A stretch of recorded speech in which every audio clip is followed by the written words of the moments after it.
Hey there, folks. It's the frequency from beyond space and time, at the same time, every time. You're listening to Mad Tower Radio. Hey, welcome to episode 43 of Mad Tower Radio. I'm your host, Dan. As always, joined by my co-hosts, Christian and Ryan. Gentlemen, how are you today? Looking over my shoulder, getting tired of knowing the truth. Man. Well, Christian, I hope you like editing out gigantic gulps of water because I gotta be watching my fluids. Oh, it's my favorite thing to do. Feel free to gulp away. I went for like a 4-mile bike ride the other day and I was fucking fighting my demons out there, so time to start upping the water intake. Not only does healthy water intake fight off demons, also fights off kidney stones, believe it or not. Yeah, I drink so much Monster that I should probably be worried about that. So It also fights off the Vatican. You could actually use Dan's blood to like season cakes. It's just like straight sugar and caffeine. bro, it's just knives every time. Jesus. Every time? That's not good. It's all kidney stones. But if this is your first listen to an episode of Mad Tower Radio, I promise you we're not the Kidney Stone podcast. We are, But we can be. We can be on a good day. But for the most part, we're the horror and urban legends and cryptids and conspiracies and weird science and weird history. We're those guys. We talk about that stuff. Pretty much anything that's cool that isn't true crime. I thought you were going to say that isn't true. I really blow my spot like that. Listen, that's stuff for the last episode. We say all that shit we said is fake. We wrote all those articles. Yeah. Pretty much the criteria, if a topic is good enough to be on Mad Tower Radio, is like, is it good enough to get a History Channel special? You know, like, is it good enough to get a mention on Ancient Aliens, you know? Not a good episode. No. Have either of you played Control? I played like 5 seconds of Control. I also played like 5 seconds of Control. There's this like fake podcast in the game where it's like a nighttime radio show where people call in about their cryptids and their horror, and their tagline at the end is like, call us in, tell us your stories, because we believe you. Is that how we're going to start wrapping up our episodes? Yeah, that's like they're like, call and tell us the most cracked thing you can think of, because we're going to believe it, we're going to platform it and blast it out. And I'm like, that's the right attitude. Well, I mean, that's what I say at the end of every show. I say, if you see me on the streets, you can stop me and scream in my face. So what do you got for us today, Captain? You've been talking a little bit of sugar. Yeah. So I've been bouncing in between what I wanted to do for a topic all week. Found an interesting cryptid, found an interesting conspiracy, found a this, found a that, and none of them spoke to me until I saw the words shadow biosphere. Now, this is a little bit of a discussion piece, and it's a little bit of a weird history piece, you know, so don't be expecting, like, you know, anything too wild, but it poses a hypothetical that I thought was just really cool. And I'm like turning into a boomer where I made my podcast where I wanted to talk about ghosts and ghouls and goblins and things that go bump in the night. And now I'm out here reading fucking Wikipedia articles about microorganisms and abiogenesis. Shit that I have no business reading at all. And I'm learning about the shadow biosphere, right? And it's pretty much a hypothesis that there is a second origin of life, I guess you'd call it. Like, Excuse me? Yeah. So, like, think of all the every organism on Earth. We're all microbe based, right? We're all just clumps of microorganisms. Maybe you, but yeah, sure, I guess. Now, the shadow biosphere theory suggests that there were 2 origins of life on Earth, right? And as we evolved and grew and, you know, made better shit and actually discovered microbes and learned how the world works a little bit, you know, we've known that's it. We're just clumps of cells. But what if there were organisms that fucking weren't, like, that didn't exist in that way? You know what I mean? Like I don't know what you mean. Non-cellular creatures? Yeah, basically, like, just... Like spiritual entities or like Like, energy entities? No, not spirit, not energy, but like an actual living, breathing, scientific form of life. We just don't have any of the instruments or means or know-how to, like, detect and, like, document this form of life. It feels like you're So, like- talking about like quarks or like light. So we're made up of DNA. right. Things that are not made up of DNA, like, are you saying like things that are made up of RNA? Like Yeah, non-cellular that's exactly it. Yeah, things? non-cellular. I was trying to put that in my own words so that I wasn't just reading someone else's work, but as you can tell, I have no business talking about anything that ends in a ology. Get Jess back in here. Babe, come in and read this. She gets so annoyed when I'm researching this shit. She'll be in the living room. I'll be like, "Have you ever heard of abiogenesis?" And she's like, "No." I'm like, all right. Well, she does. She has heard of it. She's just not telling She's you. hiding the truth from you. That would break my heart if I found out she was just lying because she didn't want to explain it to me. She's lying because she has her own rival podcast that's doing better than ours. The debunk, yeah. Yeah, little do we know, Jess is actually the host of Mad Tower Radio Sucks. Jess regularly features on fucking Skeptoid with Brian Dunning, and they're just trashing Nah, us. They're Not just Brian. talking about Dunn. facts. but we're getting lost in the weeds here. But you said RNA? Yes.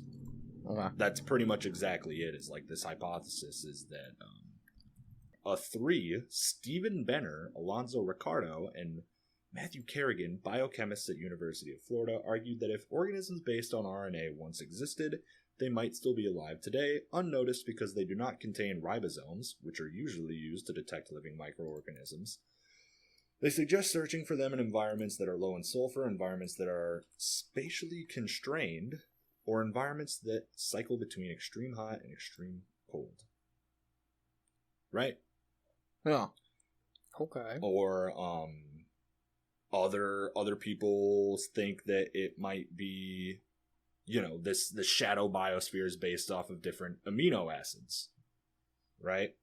Like life as we know it uses phosphorus, and some people suggest that this other shadow biosphere, they could be using arsenic, right? But some people disagree because I'm not going to bullshit you. I'm not going to go back and look for the defining incident where they found this out, but somebody said that it couldn't have been arsenic. Arsenic could have resulted from a lab contamination or a field contamination. So it sounds like they might have discovered something where they were like, oh, maybe arsenic is something that we could use or something that someone could use. And then they were like, no, I think that was a lab contamination. But, I mean, I think the theory still has merit, because all you know is what you don't know, right? Yeah, I mean, it was either you or Christian. It couldn't have been anyone else because I didn't bring it up, and there's only 3 of us.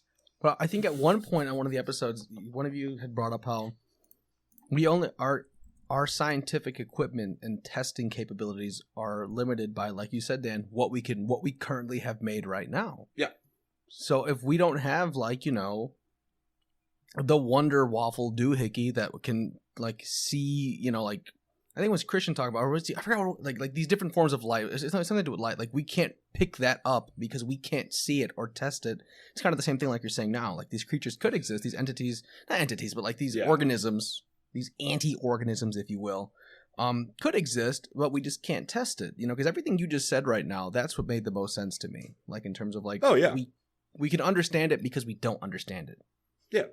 I mean, that's all these articles are coming to, because I was telling Christian in the pre-show that I was just getting lost in the weeds reading about all this shit that I don't fucking know about, that I barely understand, but I'm reading about abiogenesis, right? And that is the process scientifically trying to find how we came from, you know, non-living matter into living matter. The microwave. The first rock to get feelings. Yeah. Yeah, right. And it's because you know what the answer is? I don't know. Nobody knows. It's hard to say. That's maybe the answer. you guys don't, but I do. But it's a Patreon exclusive. So. If you give us $5, Ryan will tell you the answers to the universe. You the truth. Yes, I'll tell you where you came from. But I obviously don't think it's to the point where, like, you know, there's 2 entire whole societies on Earth that are just passing through each other because they don't know the other is there. I don't think there's a whole society of gas beings that are like, oh man, sure is crazy up here in the clouds. I mean, I don't see that. Gas. I mean, I could see that. I got some gas beans living on my colon right now. I had some dairy the other night. You always say, I'm thinking more like fourth dimensional entities, like how if it's not observable, but it's still so I could there. I could see that, but I definitely think that this is in a different vein, you know, because it doesn't mention, like, trust me when I say that I was looking so hard for the cracked side of this. That's all I was looking for, like, the dude who had an entire, like, 3-volume manifesto on, like, the beings in the shadow biosphere, and he's the one that can contact them and knows them, and he says that it's like fucking thorium that's like the magic compound that we're missing, and like if we synthetically made cells with thorium, we'd be able to detect these life forms. And Sounds like you're describing the Gears of War enemies. I know. Yeah. And I just couldn't find it, dude. I just couldn't find it. Too sciencey for us. So Made too much sense. This one was just too real, unfortunately. But I thought it'd be a good discussion piece, you know. And I mean, if you're a big fan of the show, I mean, you know that ever since I said shadow biosphere, annihilation has been dancing on the tip of my tongue. He's gonna let that shit out. He's gonna fucking loaded the chamber. No, well, when I started reading about it, I was like, this is just Area X. I need to read more. I'm like, this is fucking cool as shit. You know, I've just been on a biology kick lately. When you first just said the title, I thought you were talking about like the umbral plane, like the alternate reality shadow. The shadow plane, yeah. Like what happens when you phase walk in Borderlands. Yeah, you know? They always give these things the fucking coolest name, and then it's just ends up being something. Oh, what if there's some germs bacteria out there that have uranium in their brains? It's like, who cares, man? I want to see Xemnas from Kingdom Hearts 2 in the land that never was. Come out through a portal. Yeah. Yeah, when you can take me to the fucking Asians, then you can talk to me about science. Uh-oh. Yeah, that's the organism I'm talking about, Zodiark. Yeah, that's who's living in the shadow biosphere. So does this discovery or this topic that you've now dug into make you look at the world in a different way? Does it make you think in a new, strange, and terrified direction? Not terrified, but seeing stuff like this, it makes me happy, because that's what this has all been about, right? Like this has all just been the last 43 episodes. Is us just going, there's got to be more, right? I need something. There's got to be more. The coolest animal on Earth can't possibly be like a fucking crocodile. There has to be something cooler, right? The serpo part. You know, like there has to be something out there, and that's what this has been all about. So anytime I find a little string, a little thread that I can follow just a little bit, and it's all the dopamine I need. It's our duty. It is to look at it, and it's fun, and it's so no. I mean, it doesn't make me upset. It makes me be like, oh, we need to put more money into discovering the fucking shadow biosphere. You know? It feels almost like Like when we talk about like the monkeys are figuring out how to use tools, like is this going to cause? Oh, you mean like problem? that? Like, is it going to be a problem? Yeah. I don't know. Like if the non-cellular like void clouds start coming in, yeah, what are we gonna have to do when they fucking open up the slip space gates and it's like Halo Reach, but the shadow biosphere? Yeah, but it's like something I don't know how to look at because it's flat, but also 3D and gaseous and liquid at the same time. You want the honest to God answer? Please. Not my fucking problem. Because the way the working scientific theory about the shadow biosphere is that it is a microbial biosphere of microorganisms. You know, that's what I was getting at when I said I don't think there's like two societies on Earth that are like ships passing in the night because they don't know the other is there. You know, it's like it's a microbial biosphere. It sounds exactly like the most likely and the most boring extraterrestrial life discovery. It's going to be like, oh, these helium balls on Uranus are technically a different life form, but they're uranium-based. We found a single-celled organism made of moon rocks on the moon. Exactly. It's like, what does it do? Nothing. Is it at least like the guys from Apollo 13? No. Okay. No, they're actually just rocks. It's just a rock made of helium and phosphorus. It's just a rock, but there is one cell in there. So technically, aliens are real, guys. I would lunar biosphere. I would burn NASA to the fucking ground if they ripped us like that. Oh my god. Oh, we hear Dan threatening government agencies. If I saw the goddamn like headline like alien life discovered, confirmed, 100% not clickbait, and then I click on it and they're like, we found a single-celled organism, I'd be like, great. Watch, we keep saying that until those aliens from the books Christian reads come through and destroy the Earth fleet and kill us with the Q-bomb or whatever it was. Yeah, they hear this broadcast and they're like, these dudes don't respect the helium atoms, and they blow our planet up. Yeah. Oh, well. Like I said. So the reason I say not my problem is that I will be long dead. There's a chance that, like, humanity will be long dead by the time this microbial biosphere evolves out of the microbial stage and can actually fucking do something. So I don't have to worry about it for like when the arsenic lizards show up. Yeah. They're probably actually a little late to the party, dude. Like it took us what, like 13 billion years to get to where we are today? Not about 3 weeks, man. About 12,000 years. Yeah. But it's a long fucking time, man. And we're due any minute, you know, like as a universe, you know. I was reading an article from like Stanford or something where they said like we're overdue as a species. I don't know about the universe, but they're saying the human race is overdue as a species. Like as in turn, like we're actually ahead of schedule. Is what they were saying. It's like humanity's ahead. For what? Like to die? Extinction? Yeah, extinction. Like some type of extinction event. That's why World War III's been on hold so long.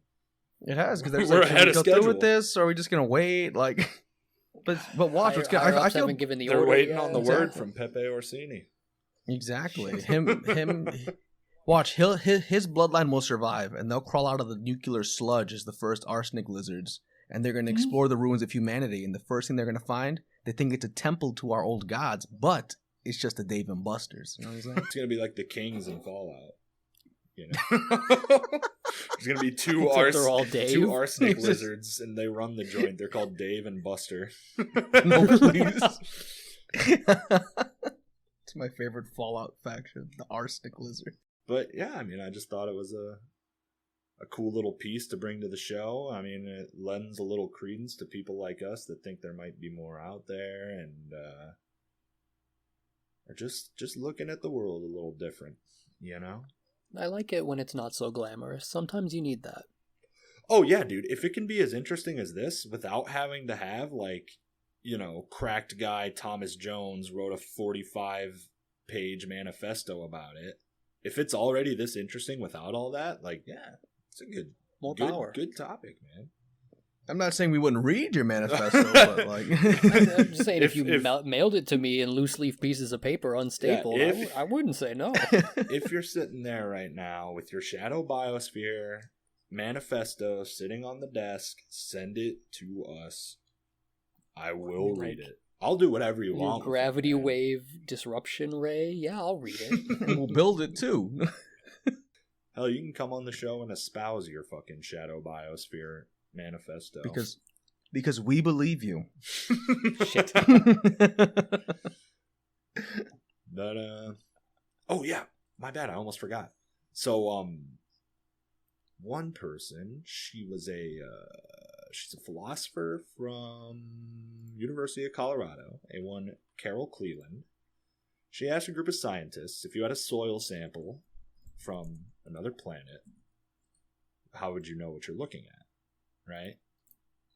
Like, you pretty much, she was the one who said we don't have the means, even if we know, we don't have the means, you know? Yeah. Okay. But she added on and even suggested a potential candidate of an organism that might be from the Shadow Biosphere. And now this is known as desert varnish. That's all it's called. And it's this. I'm dropping the link right now on Wikipedia in the group. But it's literally like a coating that's found on rocks in like the desert, right? And it's layered down to like the smallest fucking, right here on the page it says exhibits nanometer scale layering.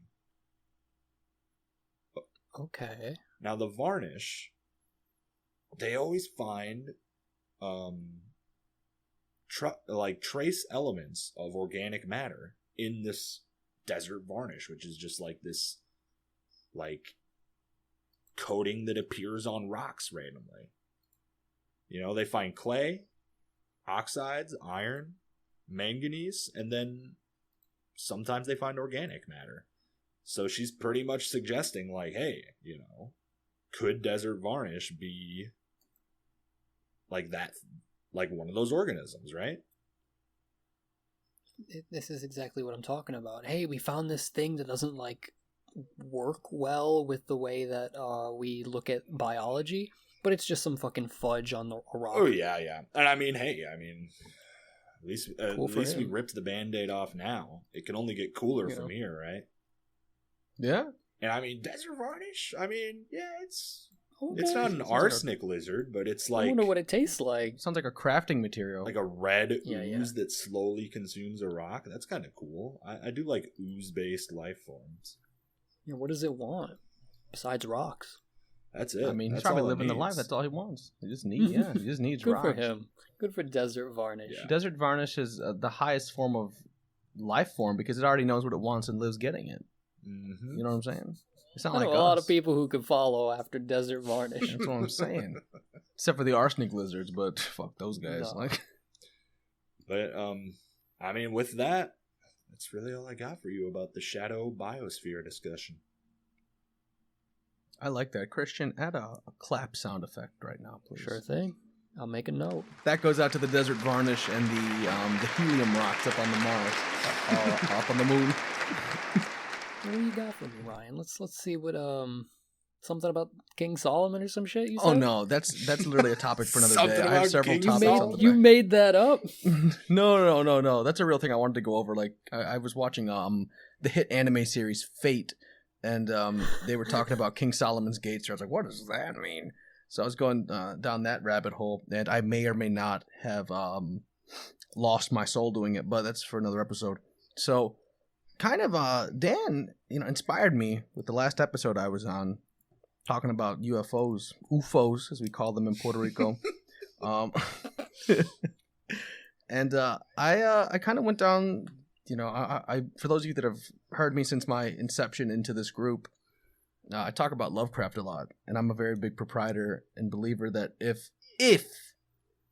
extraterrestrials did exist, they wouldn't be extraterrestrials, they'd be coming from the oceans, because we don't know shit about the oceans. So I like to delve back into the water when I'm feeling spooky. It's late at night. It was raining here in Chicago a couple days ago.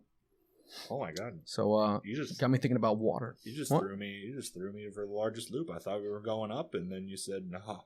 We're going right down. I thought we were going to Columbia. Turns out we're going to Rapture. Exactly. Hallelujah. You had desert varnish. I hear in my notes I have sea varnish, which is kind of crazy. I'm just kidding. No, so I was about to look it up. I was about to be like, "There's not fucking sea varnish." It's a blue version of that. What they found is land algae. That's what they found. Otherwise known as gross. Gross. Looks like a volcanic vent. So it's called the Celestrius maleficarum, or the Baltic Sea anomaly. I just made that first name up. That's not a real thing. I was like, you're reading like an Oblivion spell to me. Yeah, you guys, I just made that up. I just summoned a blue-tongued skink onto my bed. We're keeping you on your toes, listeners. We're just making shit up. So, my topic is the Baltic Sea anomaly. You guys ever heard of that? No. No, but I do fear the Baltic Sea. I do, Baltic, because if you're close to, because if you're in the Baltic Sea, you're close to Baltic witchcraft. And I don't fuck with that. So, that being said, what this all started in 2011, the worst year. So, what happened in 2011 was, there was this like a submersible. It was called the Ocean Explorer. You know, doing science stuff. They're exploring the Baltic Sea. Mm-hmm. They pop their sonar and they receive a weird signal from 200 to 300 feet below below the surface of the water. It's like, what is that? So they're looking at it and they keep bouncing sonar off of it until they get a nice clear picture. Now, if I didn't grab a picture, but you guys, being as smart as you are, can get on the internet and look up the Baltic Sea anomaly, and they found this thing. The sonar was reading back this construct or something that looks, and I'm just going to say exactly, it looks kind of like the Millennium Falcon is what people say. I'm looking at it now, and it does kind of look like the Millennium Falcon. By God, it's a Corellian cruiser or whatever it's called. Get Dom in here. He'll tell us what it is. So exactly. So that's what people were saying. They're like, what is this? That does not look natural. Is that natty? Those aren't natty rocks. Those are clearly rocks that are on some PEDs. You know what I'm saying? So, So what happens is people, they bring this back up and they start talking to like the scientific community. Like, what could this possibly be? Wait, they bring the picture of it back up, or like the whole? The picture of it back. Okay. They didn't bring that. No. That thing's still down there, like, which is actually kind of cool. Well, I'll touch on later. So they bring up this, they show this sonar image, the first one that you posted, just to the scientific community, and they're like, we don't know what it could be. So then, it kind of gets out. People make jokes like, oh, it's the Millennium Falcon, bada bing, bada bang. Everyone's trying to be a funny guy. That's my job. Mm-hmm. They didn't know that back then. But then some people, kind of link it to something that may have happened in World War II. Oh, no. And this, exactly, something to do with the Nazis. So there was this retired Swedish submarine officer. His name was Ander Artelius. It's something like that. It's a name that I can't pronounce because I haven't achieved that level of insight yet. But he's a retired sub-commander, and what he thought it was is he was like, apparently, during World War II, the Nazis would build these sonar jammers at the bottom of the ocean. They would drop them down there, is what people think it could be. And I was trying to find out what exactly they were. Some people were saying that they were like these like wire mesh constructs, so sonar would kind of, like, essentially, like, they would put these things in areas where there was high traffic between Allied forces, so like Britain or Russian submarines, things like that, or ships. They'd put things there to try and, like, make it harder for them to communicate. Sure. So, I mean, that's a little far up, like, from where all the fighting was going on. I mean, this is Norway, Sweden, Finland. This is way above. I mean, yes, Poland is down there. Russia's there. Like, Germany's right there. Like, I guess all those waters were contested. Yeah. But this is what this guy said it was. He's like, I think it might be this. Well, other people heard that. The moment they heard Nazis, they lost their marbles. They just were like, that's not a radar jammer. That is the remains of a secret Nazi underwater compound. What? Where they constructed occult rituals to try and beat the Allies. People just immediately jumped to that. There was no in between. It was either crazy with it, sure. Exactly. They went nutso with it. It's either leftover fencing or underground compound where they were like testing like Hellboy shit. Yeah, like a Doom Eternal DLC level. Exactly. The ancient gods happened right there in between Norway and between Sweden and Finland. Well, we all know Sweden was, Yeah, I mean, you don't mess with kind them. of backing up the Nazis. They were kind of, Exactly. they're put neutral in the history books, but I know what you did, Sweden. I saw. You're not getting clean off this podcast. I saw Helsing Ultimate. I know what you did. So people later on wanted to find out what it was. Years later, the same group, they got together an expedition, and they went over this anomaly again. And the reason why now it's called an anomaly is because when they went over it that first time, like not the first time, when they went on their second expedition looking like they knew it was already there. So the second time they're out there, I guess, their equipment wouldn't stop messing up. There was like magnetic waves. Something was coming off just from there, and they were having the hardest time getting their equipment into the water, let alone getting all the way down there to see what was going on. So eventually they did. And they got down there, and, it's like, all they can see, it's dark. It's like, it's, if any of you have seen what it looks like underwater, like ocean water, it's pitch black. There is no light. So they just went down their little rover, and they grabbed a piece of whatever that was, and they brought it back up. Mm-hmm. So someone immediately comes out, like, very closely afterwards, and says, "Oh, that's just a polar deposit. That's just a glacial deposit. That's just it's like rock." That's exactly what it is. It's a pan dulce. I couldn't get it out of my head. It do be looking like a good ass pastry down there. It do be looking a little tasty though. We may have to go bring out the MTR boat, drive it out there, and have a taste for ourselves. 3 frozen bodies floating at the bottom of the ocean. Someone's trying to say this is like a piece of rock from like a polar deposit or something? Yes, they're thinking that this thing was formed somehow pre-Ice Age. Something formed it pre-Ice Age. Maybe it has some magnetic qualities to it, and that's why things kind of get a little fucky-wucky when you get close to it. And that's great, sure. Whoever this person was, we'll stick them up there with Brian, whatever his name is, as boring people. The Skeptoids. The Skeptoids, or the plants. So someone also came out and said, well, okay, that's great, but based on some of the other information they got, it was clearly looked like they were steps.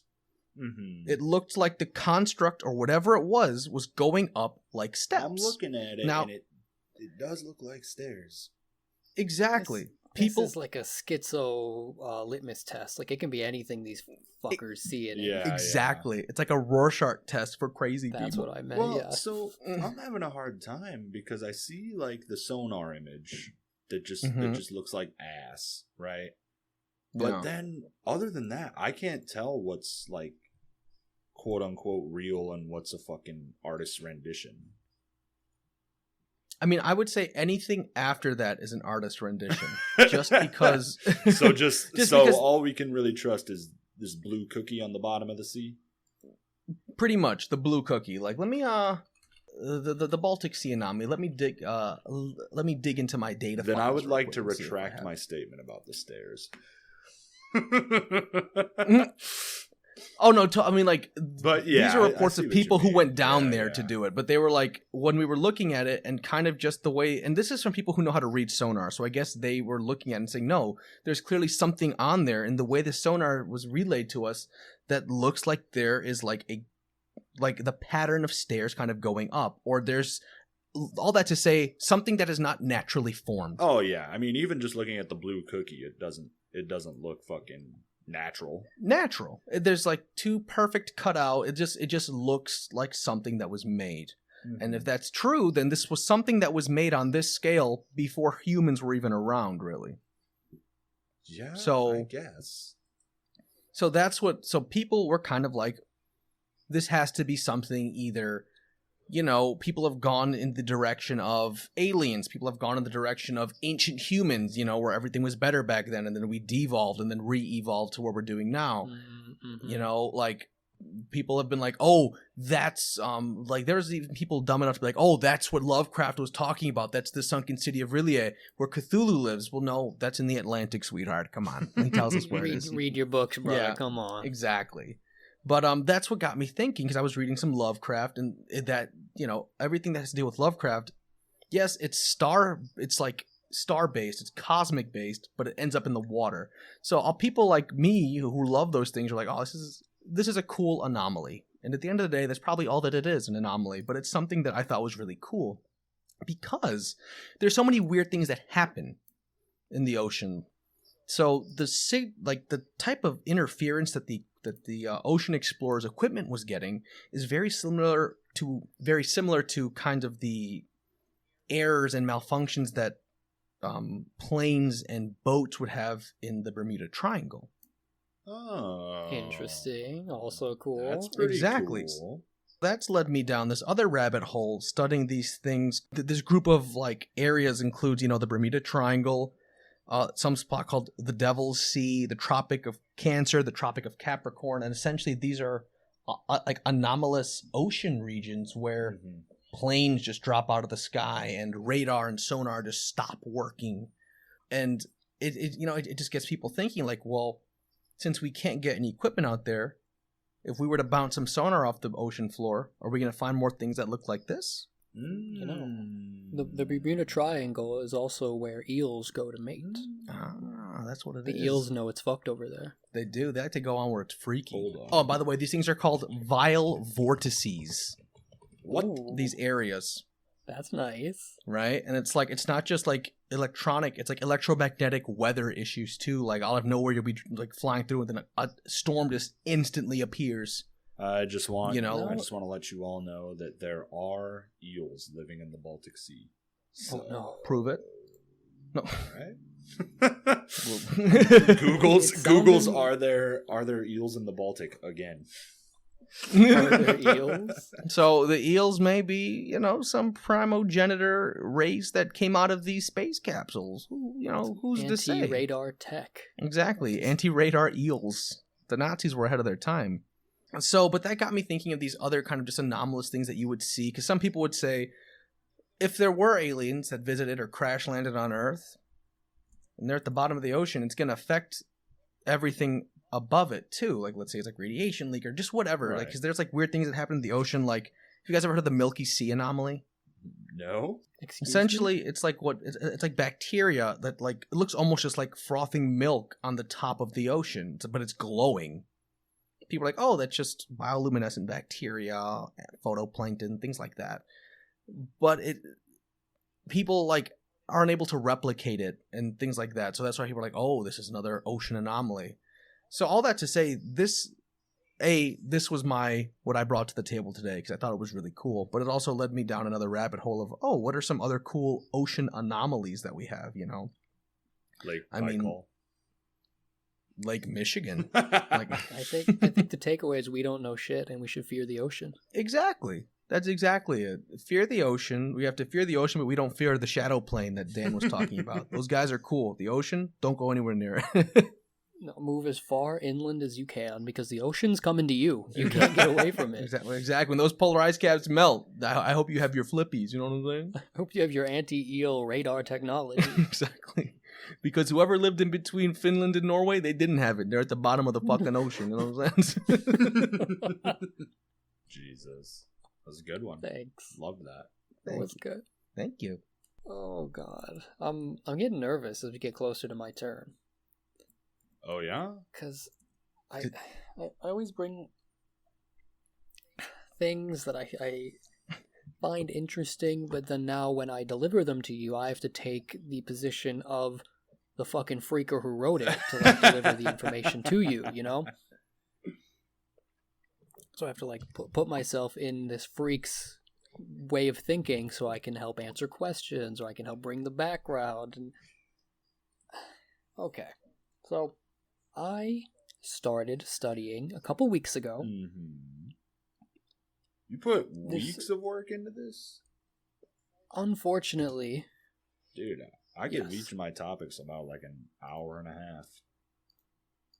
Well, I didn't want to, but all of the articles that had discussed the mega trees always reverted back to this one video, like the progenitor video, and a couple like days, like, I mean, it's like, 45 minutes here or there. I was like writing my little notes, and I was like, I can't watch this hour and a half schizo video about a dude talking about the trees, but the topic wasn't coming together, the articles weren't really meshing, and I was like, fuck, okay, I'm gonna watch the video. Mm-hmm. So the title is "No Forests on the Flat Earth. Wake Up."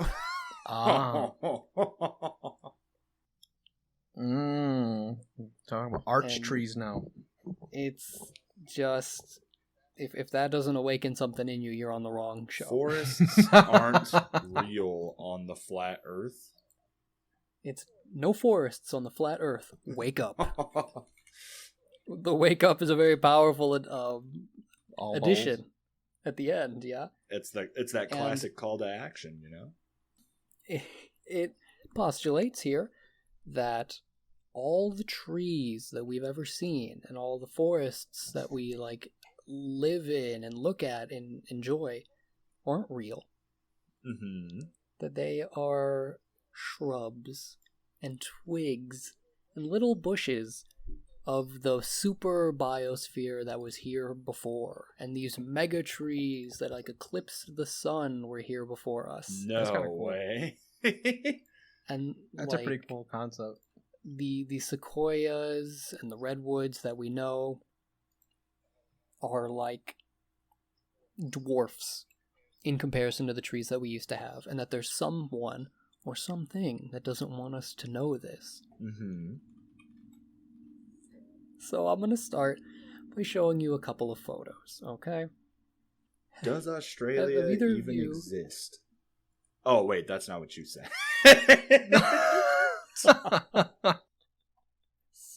So, have either of you seen the Devil's Tower? No. It's this big-ass mountain monument, or a natural phenomenon that's become like a tourist destination. I think my mom. I think I've heard of it. There, she talked about it. Yes, I've seen pictures of this. I didn't know this was called. That looks like an earth tree. I don't want to go to that. No. Oh. Exactly, it looks like a fucking Erd tree. Look at this thing. This guy's telling me that is the fossilized remains of one of the mega trees. Here's a closer look. Yo, I wish I hope he's right. Yeah. And he goes into detail on looking at the sort of hexagonal threading on the side of the mountain. I mean, I'm seeing what he's talking about in the thumbnail for his video. And he directly attacks the geological skeptoids who say that this is a natural phenomenon because of lava flowing down and creating these pyres. Have you ever seen lava? No. Yeah. That shit doesn't flow like perfectly cylindrical beehives. It's like that mustard. Shit flows like mustard. Yeah. Yes. Exactly. Yeah. No. That shit's not coming out and looking like a perfect tree bark formation. Something's not right here. Yeah, no. It's like spilling a glass of ketchup. Like, yeah. It's going to go anywhere. It's not going to stay that organized. It's not going to form these beautiful, like, spires. And for most of the video, he's just showing us examples. So I'm going to send them to you of these mountains that look eerily like tree trunks. That's all over the world. That's crazy. You sent me a tree trunk video, too? What is this? Sure, yeah. No, that is uncanny. And that in the before times, there were these mega trees that were made of silicone instead of carbon. Oh, shadow because it's a different biosphere. And I was like, did Dan steal my topic? Before we started, I was like, oh no, we're both gonna wear the same dress to the prom. Fuck.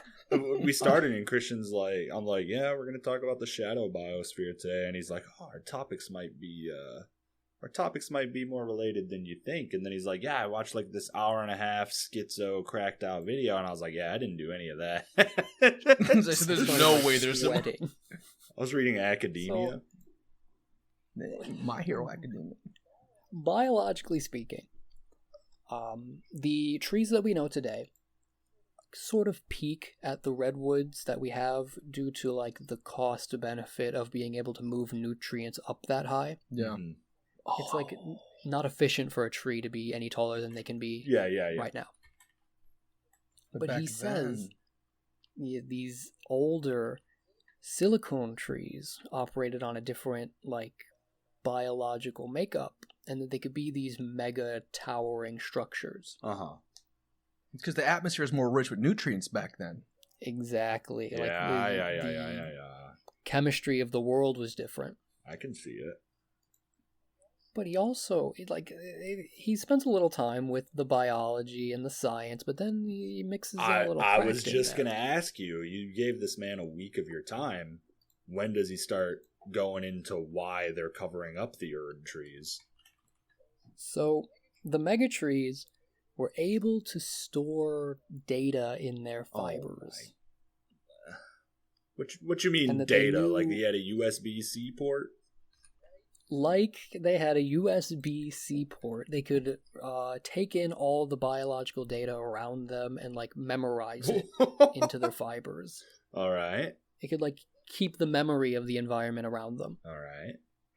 He doesn't say to what end or what use these would be, but they can do it. Yeah. And if you look at the polar ice caps, you get a geological history of the world as you go through the layers. Okay, I'm gonna look at a picture of the polar ice caps right now. Yeah, I mean it's like looking at the layers of the Earth. Like the deeper you go, it sort of gives you like this stratified history, right? Yeah. And they use the data in the polar ice caps to talk or to study and to help time out like massive fires or massive releases of carbon in the world. And that there is a specific patch he's talking about where the polar ice caps seem to suggest there was a super burning, and that the amount of like the size of the layer does not match up with the amount of organic material in the world. Like there was too much burning, and it doesn't make sense with how the world, like with how much material and mass there was in the world from our understanding to be in that pocket of in the geological records. Oh, that's really cool. What? So he says that, I'm going to dive further off the cliff now. Picking up speed. He says there is no such thing as dirt or rocks. All right. Or sediment. It's all the burnt, charred remains of these mega trees. Ashen one. It's all just tree carcass. It's all tree ash. The entire world is like, not like Yggdrasil, but like the remains of all the world is just the sediment of these mega trees that got burnt. Yeah, so it's not like really the tree is the world, but like the remains of these trees became the world. It became grass and plants and shit as we know it, pretty much. Yes. That kind of reminds me of, I remember when Dark Souls 2 first came out and people were trying to like piece together how it fit with the other world. That's what they were saying, that like Drangleic is like this kind of like cursed or darker version of what we played in Dark Souls 1, and that's what they were saying. It's like, oh, whatever was left after, the ending of Dark Souls 1 where you burn up the entire world and start the flame again, that's what settles, and Dark Souls 2 is built on top of what was left of that. On top of the old like world. Well, literally, the old ashes of, like, the Erd tree... Or not the Erd trees, the arch trees from that time. That guy loves his trees. Jeez, I didn't think about that till right now. So, I'm going to show you another one. This is a picture from the Petrified Forest. It's a national park. I was just about to bring that up to you. I was just about to bring that up to you. So take a look at this. he says that this is a false flag. This is a distraction from the truth. Like, you see these pieces of trees that have been fossilized and turned almost into this gemstone type material. Yeah. He suggests that these are placed and fabricated so that people will look at them and go, okay, yeah, no, trees fossilize, and they become these like little broken, brittle pieces. But they couldn't possibly be the entire world around us. Right, it's just these little like fossils. Right. Yeah. There's no way the Erd tree was real. He gets a little fucked when he's like, how does a frog turn into a fossil?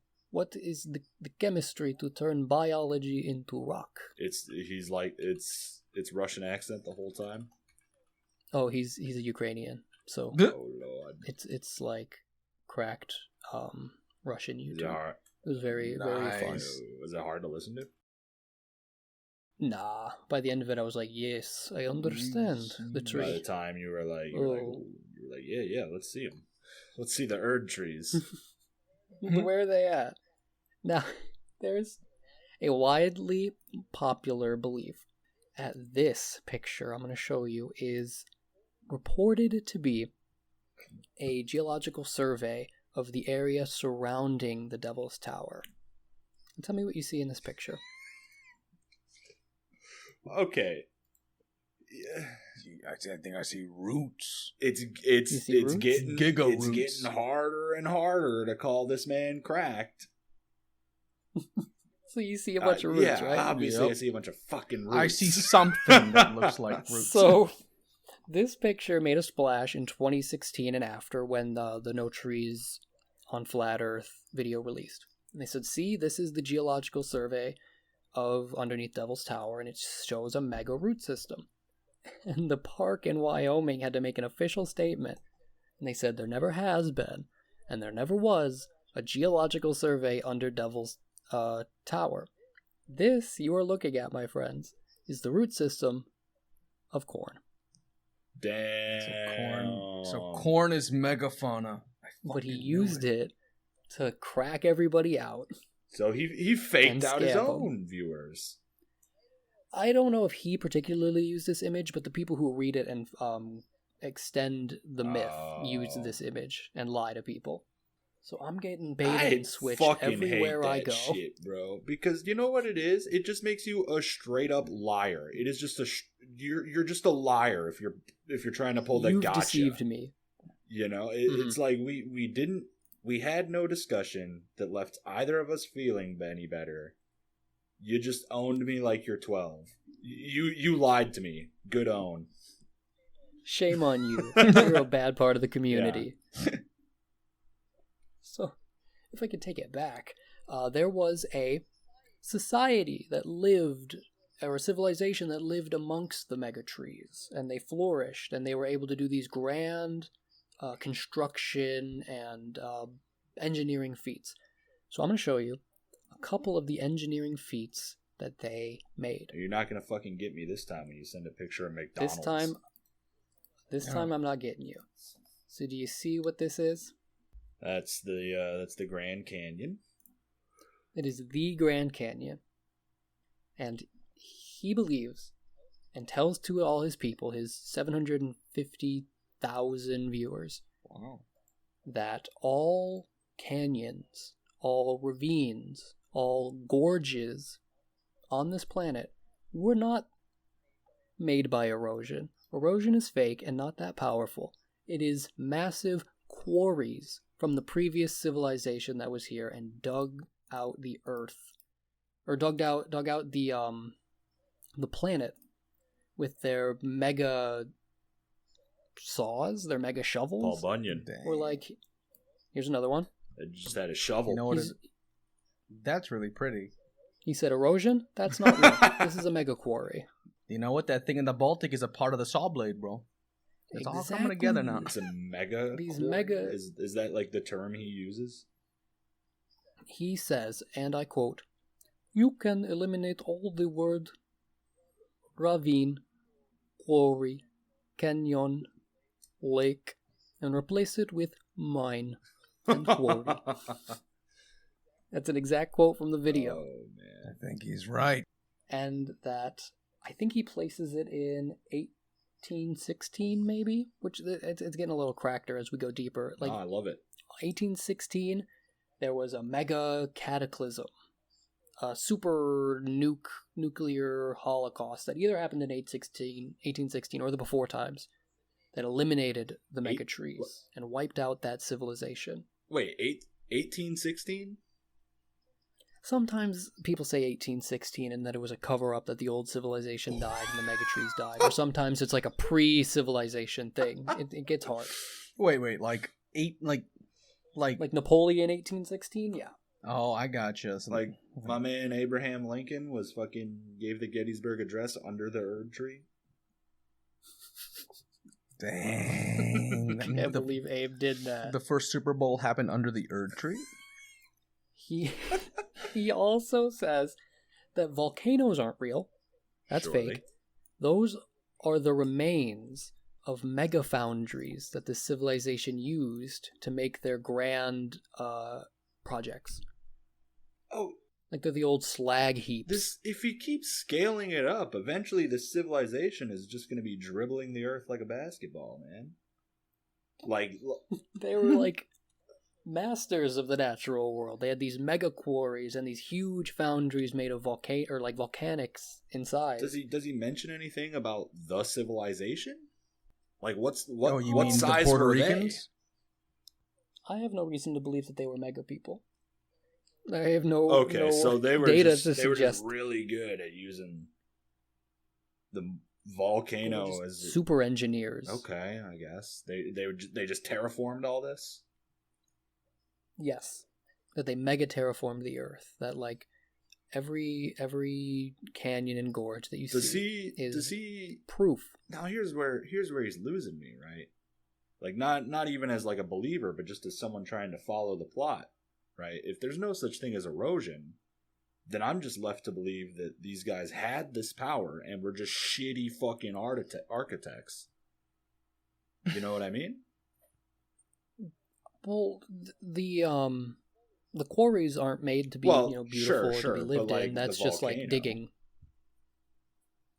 He called them the remains, like the slag heap leftovers of the foundry. Not that they were the actual like mechanism for fair forging. asterisk, I guess. Fair asterisk. And the worst part for me is that in the entirety of the video, he never explains how this relates to the Earth being flat. Not once. That's just asserted from the get. That's just there, and it's just never mentioned. I mean, he says maybe the Earth is flat, but it doesn't relate to the trees. They don't hold up the sky like I thought they did. They don't like form the net that keeps the atmosphere in like I thought they did. The Earth's just flat, and that's just tangentially related to like the pre-civilization and the silicone Erd trees. He's like, yeah, we'll talk about the flat Earth next time. On the next, that's next time. He expects you to come in having that knowledge. Yeah. That's cracked 102. Hey guys, if you haven't watched my first video about the flat Earth, go watch that before we start talking about the Erd trees. All right. He has prerequisites. You gotta soften your brain a little bit first. Or he's like, yeah, if you clicked on this video and you don't believe in the flat Earth, you can just get the fuck off. I mean, he seems like an alright dude. He just, he's trying to sell me some shit. Okay. So about the flat Earth. I mean, your not Ukrainian accents in general, but your Ukrainian accent made him sound a little sleazy, so that's just how I thought it was. Oh, like he was trying to hustle. Yeah, you made him sound like he was a hustler, or like, No, he seems pretty into it. And the video... Cracked and unhinged, not just cracked. No, I will say the video is pretty entertaining because he fully calls like geologists skeptoids. Like he's making jokes at them. He makes jokes about scientists. He calls Wikipedia bullshit. He's very entertaining. That's fucking awesome. So like I'll recommend it if you want like an enjoyable hour-and-a-half cracked ride. Oh no, that'd be fun. But I'm also just like having problems myself following the story. Like you said, like he says, the ashes and the remains of the trees formed the earth and like the layer of the crust that we live on. Yeah. But what were they quarrying before that? If it wasn't the ashes of the trees. Yeah. Check it out. If you're out there right now and you're trying to write your manifesto, you're trying to fucking tell me about your flat earth or trees, paint the full picture. Even if it's just made up and I want to talk about it on my show, at least paint the full picture so I don't have to sit here being like, yeah, I want to talk about this cool thing, but, this fucking cracked dude falls apart in the back half, you know? So just paint the full picture for us.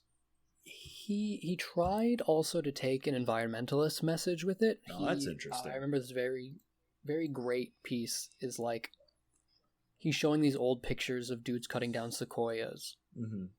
And he goes, oh, why would these vandals, why would these barbarians cut down these mega wonderful trees, like these natural wonders of the earth? I mean, he's right. He says, I do not blame the working men. They all need to pay their bills and feed their family. But if all the axemen put down their weapons and said, we won't cut down these beautiful trees, maybe we'd live in a better world. I was like, that's kind of based.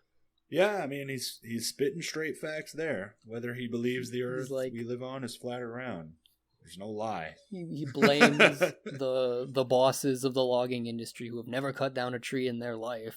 I'm like, okay, we're getting somewhere. This guy is a pissed off ex-logger. You just know he is bitter about like getting let go. And the ending of the story is that we used to live in this beautiful natural world where we respected the earth and lived in harmony with the mega trees, but now we're living practically on a desert of what was the world. Like we've destroyed it beyond repair. I mean, that's just true. Collapsed. That's just true. I was like, I can't fault this guy. the final image on the video, I'm gonna paint the picture for you.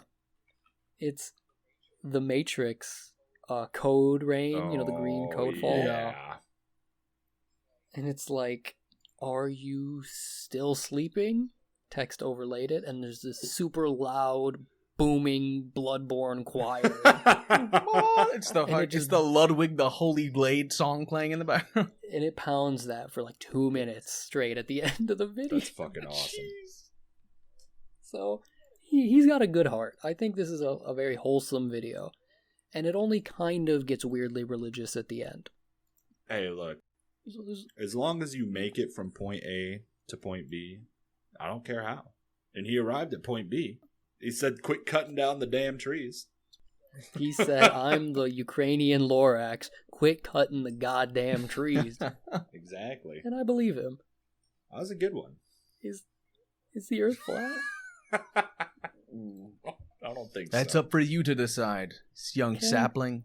Can silicone make a tree? Can trees store data? How many gigs does a regular pine get? Thunderbolt. We're left wondering. How many terabytes in a sequoia? If you know, tell me. Yeah, if you know how many terabytes go into a sequoia, feel free to tell us. You can comment on this video. If you're listening on Spotify, you can get a hold of us at supermadtower@gmail.com or Mad Tower Radio on Instagram and Twitter.